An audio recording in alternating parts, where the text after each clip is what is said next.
మీ ఎలాంటి వ్యాపార ప్రకటనలకైనా వెంటనే మా ఛానల్ సంప్రదించండి. నమస్తే.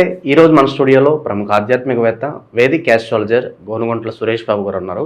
సో నవంబర్ మాసంలో తులారాశి వారి పరిస్థితి ఏ విధంగా ఉండబోతుందో గురుగారిని అడిగి తెలుసుకుందాం. నమస్కారం గురుగారు.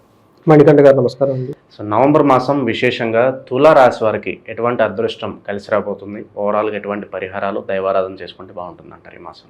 సో మనం నవంబర్ మాసంలో ఉన్నామండి. ఫస్ట్ 20 days కార్తీక మాసంతో ఉంటుంది. ఇది అందరికీ తెలిసిన విషయమే. ఈ టైంలో విష్ణువు ఆలయాలు దర్శించిన, విష్ణువుకి సాష్టాంగ ప్రణామం చేసిన, శివునికి అభిషేకం చేసిన సమస్త దోషాలు పోయి పుణ్యాత్ములు అయిపోతారు. దోషాలన్నీ పోతాయి, కంటామినేషన్స్, మనలో ఉన్న చెడు నెగిటివ్ ఎనర్జీ అంతా పోతుంది. ఈ టైంలో ఎక్కువగా తిరుపతి కానివ్వండి, విష్ణు ఆలయాలు దర్శించుకోవటం, శివునికి సంబంధించిన ఆలయాలు దర్శించుకోవటం ఎంతో ప్రీతికరం, పుణ్యకరం. అందరు ప్రతి ఒక్కరు ఈ రాశి వాళ్ళు పర్టికులర్ గా చేసుకోవడం చాలా ఇంపార్టెంట్. ఎందుకంటే ఈ రాశి వాళ్ళు అక్టోబర్ మంత్, నవంబర్ మంత్ కొంచెం డిఫికల్టీస్ గా ఉన్నాయి. చాలా మంది కాల్స్ వచ్చేసాయి, జాబులు పోయాయండి, కొంచెం ప్రాబ్లమాటిక్. జాబ్ రిలేటెడ్ ఎక్కువగా ప్రాబ్లమ్. జనరల్ గా తులారాశి వాళ్ళకి బాగుంది హోల్ ఇయర్ అంతా. అయితే ఈ టైంలో లాస్ట్ మంత్ కొంచెం ప్రాబ్లమాటిక్ గా ఉంది. ఈ నవంబర్ మంత్ వరకు ప్రాబ్లం అయ్యే అవకాశం ఎక్కువగా ఉంది. అది కూడా ప్రొఫెషన్ మ్యాటర్స్ లో, లేదా వీళ్ళకి చేత్తో వీళ్ళంతా వీళ్ళే కొన్ని ఏమంటారు ప్రాబ్లమ్స్ వీళ్ళే క్రియేట్ చేసుకుంటారు. ఓకే, సెల్ఫ్ మేడ్ ప్రాబ్లమ్స్ అనమాట. వీళ్ళంతా వీళ్ళే పోయి ప్రాబ్లమ్స్ ఎత్తుక్కొని ఎత్తున పెట్టుకుంటారు. ఈ టైప్ సిచ్యువేషన్స్ ఎక్కువగా ఉంటుంది. ఈ మంత్ బాగుండాలా లేదా అన్నది వీళ్ళ చేతుల్లో ఉందని చెప్తే కరెక్ట్ గా ఉంటుందని మనం చెప్పుకోవచ్చు. అందుకని ఈ టైంలో, ఇలా రిస్కీగా ఉన్న టైంలో మనం క్లవర్ గా ఉండేసి అన్ని ఆధ్యాత్మికంగా కనుక చేసుకుంటూ ఉంటే చాలా బాగుంటుంది. తులారాశి వాళ్ళకి చిత్త 3-4 పాదాలు, స్వాతి 1, 2, 3, 4 పాదాలు, విశాఖ 1, 2, 3 పాదాలు అంతా తులారాశిలో ఉంటారు. పేరు బలంగా కనుక చూసుకుంటే వీళ్ళకి రా, రీ, రు, రే, రో, తా, తీ, తూ, తే అన్న అక్షరాలతో తులారాశిలో ఉంటారు. వీళ్ళకి 5 గ్రహాల యొక్క ఇంపాక్ట్ వీళ్ళ మీద ఉంది. ఒకటి గురు గ్రహం వీళ్ళకి టెంపరీగా 10వ స్థానంలో ఉండటం వల్ల ఒకటి. మిగతా కొన్ని గ్రహాలు మంత్లీ మారాయి ఉంటాయి. అవి వచ్చేటప్పటికి సూర్యుడు, బుధుడు, శుక్రుడు, మనకి ఈ గ్రహాలు చెప్పుకుంటూ ఉంటాం. శుక్ర, బుధ, సూర్య, కుజ గ్రహాలు, ఈ 4 గ్రహాలు వీళ్ళకి ఈసారి ఈ మంత్ లో గురు గ్రహం యొక్క ఇంపాక్ట్ కూడా ఎక్కువగా ఉంది. ఈ యొక్క గ్రహాలను బట్టి మనం చూస్తుంటే మనకి లఘుగా, మనకి మామూలుగా ఇన్ డీటెయిల్ గా మనం చూసుకుంటే ఎలా ఉంటుందంటే, వీళ్ళకి 2nd హౌస్ లో సూర్యుడు ఉండటం తోటి వీళ్ళకి హీనత్వం, మనకి సంస్కృతంలో మహర్షులు ఏం చెప్తారంటే, హీనత్వం దుష్ట సంసర్గో మనస్తాప శిరోగత నిష్ఫలం కృషి వాణిజ్య వ్యక్తరాశి గతో అని చెప్తా ఉంటారు. అంటే 2వ స్థానంలో సూర్యుడు ఉండటం వల్ల హీనత్వం, గురువు వల్ల ధనానికి హాని జరిగే అవకాశం ఎక్కువగా ఉంటుంది. ప్రొఫెషన్ లో చేంజెస్ వచ్చే అవకాశం ఉంటుంది. దీంతో పాటు సూర్యుడి వల్ల ధనం వచ్చే అవకాశము, స్థానాన్ని కోల్పే అవకాశం 2 ఉంటుంది. కుజుని వల్ల అగైన్ ధనచారం ఉంటుంది.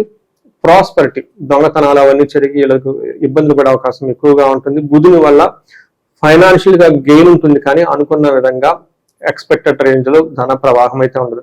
శుక్రుడు ఒక్కళ్ళు మాత్రం వీళ్ళకి చక్కగా యోగ్యతనిస్తున్నాడు. అఖిల విషయ భోగం, అన్ని విషయాల్లో ఎంజాయబుల్ గా ఉంటారు. ఎన్ని జరుగుతూ ఉంటాయి, మనం చేసేద్దాం అన్నట్లు వీళ్ళు ఈ యొక్క యాటిట్యూడ్ వీళ్ళకి, ఈ తులారాశి వాళ్ళకి ఈ మంత్ లో ఉంటుంది. వీళ్ళకి నీచ బుద్ధి వచ్చేస్తుంది. అప్పటిదాకా చాలా డిగ్నిటీగా ఉన్న వాళ్ళు ఏదేదో స్మార్ట్ వర్క్ చేద్దాం అనుకుంటుంటారు. దుష్ట సంసర్గ, దుష్టులతో దుర్మార్గులతో సమావేశం వెళ్ళిపోతాడు. మనస్తాప, ఆ తర్వాత మానసికంగా బాధపడతారు. అయ్యో ఇది చేసాం, అది చేసాం, ఇది చేయకుండా ఉండాల్సింది, అది చేయకుండా ఉండాల్సింది, ఇది చేసాం, అది చేసాం, తర్వాత బాధపడుతూ ఉంటారు. అలా వీళ్ళు పోయి చేసినా సాధించేదే ఉండదు. కృషి వాణిజ్య నిష్ఫలం. ఈ టైంలో అలా బిజినెస్ చేసినా, వ్యాపారం చేసినా, వ్యవసాయం చేసుకున్నా, ఓన్ టాలెంట్ ఏదైనా చేయాలని ప్రయత్నిస్తే దాంట్లో ఫలితం లేకుండా ఇబ్బంది పడే అవకాశం ఎక్కువగా ఉంటుంది. తర్వాత 8th హౌస్ లో దృష్టి ఉండటం తోటి ఏదో ఒక హెల్త్ కాంప్లికేషన్స్ బాధలు ఉంటాయి. ఇది కొంచెం జాగ్రత్తగా ఉండాల్సి ఉంటాయి. అయితే సూర్యుడితో పాటు కుజుడు కూడాను వీళ్ళకి సేమ్ 2nd హౌస్ లో ఉండటం, ఇది ఇంకా కొంచెం ప్రాబ్లం క్రియేట్ చేస్తుంది. వీళ్ళకి ఏమంటే అసత్వం సతతం క్లేశ సర్వకార్య వినాశం సదా దుర్జన సంపర్క భీతి స్యాద్ ధనకే కుజ అని చెప్తారు. అంటే వీళ్ళకి అసత్యం, దేహంలో బలం తగ్గిపోవటం, సతతం క్లేశ, ఎప్పుడు ఏదో ఒకటి మనసులో బాధపడే ఉండే సిచ్యువేషన్స్ ఉంటూ ఉంటుంది. కార్య వినాశం, ఏదైనా పని చేస్తే కలిసి రాదు. దీనితో పాటు ఒక పక్క ఎలా ఉంటే 2 పక్కల చెడు సమాసాలు వచ్చేస్తాయి. సదా దుర్జన సంపర్క, మీ ముందు చక్కగా కూర్చొని రకరకాల ఇష్టమైన మాటలు చెప్పి రకరకాల ప్రే చేసి మిమ్మల్ని ఏదో విధంగా మీ దగ్గర తీసుకొని పోవడానికి, మిమ్మల్ని చెడగొట్టడానికి ప్లానెడ్ గా వచ్చే వాళ్ళు చాలా ఎక్కువ మంది ఉంటారు. పాప వీళ్ళు కూడా అమాయకంగా పోయి వాళ్ళ పక్కన కూర్చొని ఎంజాయ్ చేస్తున్నట్లు వాళ్ళు ప్లానెడ్ గా ఉంటారు, వీళ్ళు పాపం ఏదో సింపథెటిక్ గా ఉంటారు, తర్వాత వీళ్ళు బాధపడతా ఉంటారు, భయం కొలిపే సిచ్యువేషన్ లో వెళ్ళే అవకాశం ఎక్కువగా ఉంటుంది. ఈ టైం వీళ్ళు చాలా చాలా కేర్ఫుల్ గా ఉండాలి. తులారాశి పేరులోనే తులా ఉంది కాబట్టి చాలా బ్యాలెన్స్డ్ గా ఉంటారు, చాలా ఇంటెలిజెంట్ పీపుల్, చాలా మంది లాయర్లు, అడ్వకేట్లు, నా క్లయింట్స్ ఎక్కువగా ఈ రాశిలోనే ఉంటారు. చాలా మంది పొలిటీషియన్ కూడా ఉంటారు, చాలా వెయిట్ బ్యాలెన్స్డ్ గా ఉంటారు. సో కాబట్టి ఆల్రెడీ సహజంగా ఆ యొక్క బ్రెయిన్ ఉంటుంది కాబట్టి, బట్ స్టిల్ కొంచెం దుర్మార్గులతో వాళ్ళతో సహవాసం పెట్టే అవకాశం, భయపడే సిచ్యువేషన్ ఉంటే జాగ్రత్తగా ఉండాలి. అయితే వీళ్ళకి బాగా రక్షించే ప్లానెట్ ఏంటంటేనండి శుక్రుడు ఫస్ట్ హౌస్ లో ఉండటంతో చాలా విషయాలు బాగుంటుంది. ఏ విధంగా అంటే అర్ధలాభం, ధనాలాభం ఉంటుంది, సౌఖ్యంగా ఉంటారు, పరస్త్రీ సంగమం కదా. వీళ్ళు వేరే వాళ్ళతో బాగా మాట్లాడడానికి, లేడీస్ అయితే జెంట్స్ అయితే లేడీస్ తో మాట్లాడటానికి ఇంట్రెస్ట్ చూపిస్తారు, అన్నోన్ పీపుల్ తో కలవడానికి ఇంట్రెస్ట్ చూపిస్తుంటారు. యత్న కార్య లాభాశ్యాత్, ఏదైనా కనుక పని చేస్తే విత్ రెస్పెక్ట్ మనం అనుకున్న వాటిలో చక్కగా సక్సెస్ గా చేసి హ్యాపీగా ఉండే అవకాశం ఎక్కువగా ఉంటుంది.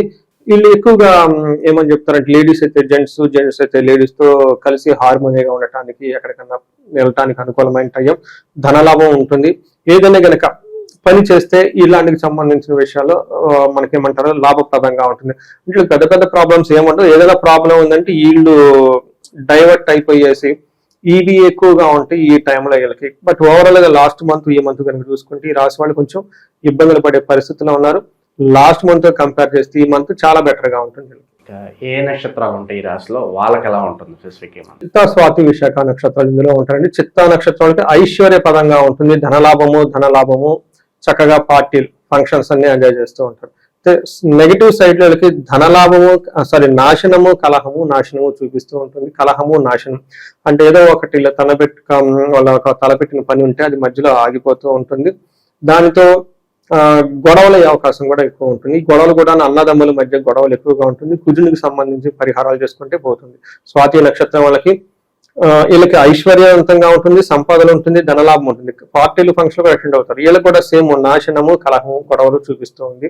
విశాఖ నక్షత్రం వీళ్ళకి కొంచెం జాగ్రత్తగా ఉండాలి. వీళ్ళకి ధనం విషయంలో, ఐశ్వర్యం విషయంలో బాగుంటుంది, కానీ మిగతా అన్ని విషయాలు ఛాలెంజింగ్ గా ఉంటుంది. హెల్త్ ప్రాబ్లం అయ్యే అవకాశం ఎక్కువగా ఉంటుంది. చేపట్టిన పని సరిగా రిజల్ట్ రాక నాశనం అయ్యే అవకాశం ఎక్కువ ఉంటుంది. మరణము, ఇంతకుముందు ఏదైనా కానీ పని చేస్తుంటే అంతటితో కట్ అయి ఆగిపోతుంది, ముందుకెళ్ళిపోదు.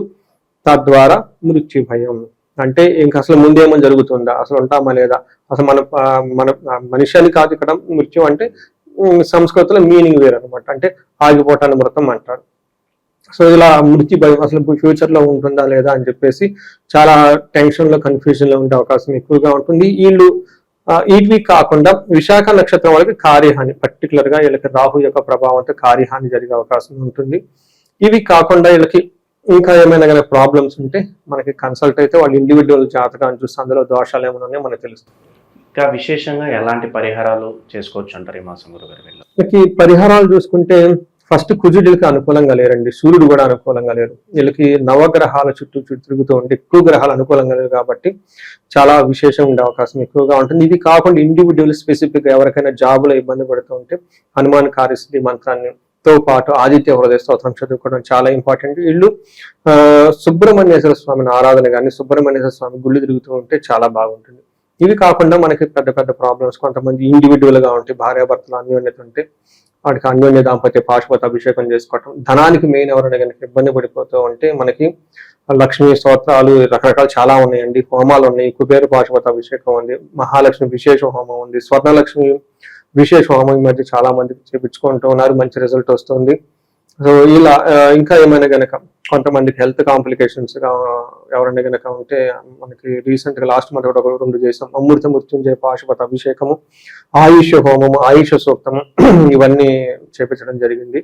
ఇలా వాళ్ళకి ఎనీ ఛాలెంజ్ అంటే వాళ్ళకి కనుక ఛాలెంజ్ అని ఇది ఉంది అని మాకంటే హారోస్కోప్ చూసి ఏ తీవ్రతలో సమస్య ఉంది, దానికి కావాల్సిన రీజన్ ఏంటి ఫైండ్ అవుట్ చేసి దానికి సంబంధించిన పరిహారాలు కనుక చేసుకుంటే ఎట్లాంటి సమస్యలు ఉన్నా కానీ వాటి నుంచి బయటపడిపోతారు. అందులో తులారాశి వాళ్ళకి ఓవరాల్ గా బాగుంది. బట్ ఈ మంత్ కొంచెం వీళ్ళు జాగ్రత్తగా ఆధ్యాత్మికంగా ఉండి ఏదైనా కనుక ప్రాబ్లం అయితే ఇమీడియట్ గా సెన్స్ అయ్యి ఒకసారి పూజలు అవి చేయించుకుంటే వాళ్ళు బిజీగా ఉన్నా కానీ అఫ్కోర్స్ మేము చేయగలుగుతాం ఆన్లైన్ లో. అలాంటి వాళ్ళు మనకి కనెక్ట్ అయితే we can help them out అండి. తులారాశి వాళ్ళకి ఓవరాల్ గా ఈ నెల ఎలా ఉండబోతుంది, రాబోయే రోజుల్లో ఎలాంటి జాగ్రత్తలు తీసుకోవాలి, అద్భుతంగా వివరించారు. ధన్యవాదాలు. ధన్యవాదాలు.